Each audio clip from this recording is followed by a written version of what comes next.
আসসালামু আলাইকুম ওয়া রাহমাতুল্লাহি ওয়া বারাকাতুহু। সবাইকে মাহে রমজানের আন্তরিক শুভেচ্ছা।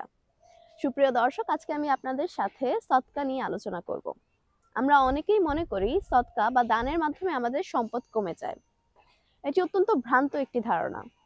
নবী করিম সাল্লাল্লাহু আলাইহি ওয়াসাল্লাম সদকা সম্পর্কে বলেছেন, মা নাকাসাত সাদাকাতুম মিন মাল, যার অর্থ সদকা বা দান কখনো সম্পদ কমায় না। এই হাদিস থেকে আমরা শিখতে পারি যে সদকার মাধ্যমে আমাদের সম্পদে বরকত এবং সমৃদ্ধি আসে। সদকা কখনোই আমাদের সম্পদ কমায় না।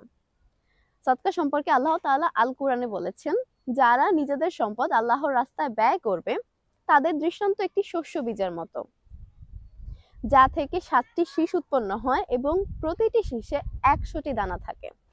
আল্লাহ তাআলা যাকে ইচ্ছা অধিক দেন এবং আল্লাহ তাআলা সর্বোচ্চ দানশীল, সর্বজ্ঞ। এর মাধ্যমে আমরা বুঝতে পারি যে আমাদের একটি দানের মাধ্যমে আল্লাহ তাআলা এর প্রতিদান কয়েক গুণে বাড়িয়ে দেন। আর এই সদকা যদি দেওয়া যায় রমজান মাসে, তাহলে তো এর সওয়াব কয়েক গুণে বেড়ে যায়। এই সম্পর্কে নবী করিম সাল্লাল্লাহু আলাইহি ওয়াসাল্লাম বলেছেন, যে ব্যক্তি রমজান মাসে একটি নফল ইবাদত আদায় করবে, সে অন্য সময় একটি ফরজ ইবাদত আদায়ের সওয়াব পাবে। আর যে একটি ফরজ ইবাদত আদায় করবে, সে অন্য সময় 70টি ফরজ আদায়ের সমান সওয়াব পাবে। অর্থাৎ রমজান মাসে যদি আমরা সদকা দান করি, তাহলে অন্য সময়ের তুলনায় আমরা 70 গুণ বেশি সওয়াব পাবো। তাই আমাদের প্রত্যেকেরই উচিত বেশি বেশি সদকা দানের অভ্যাস গড়ে তোলা। রমজান মাসে নিজের সাধ্য মতো সর্বোচ্চ সদকা দেওয়ার চেষ্টা করা।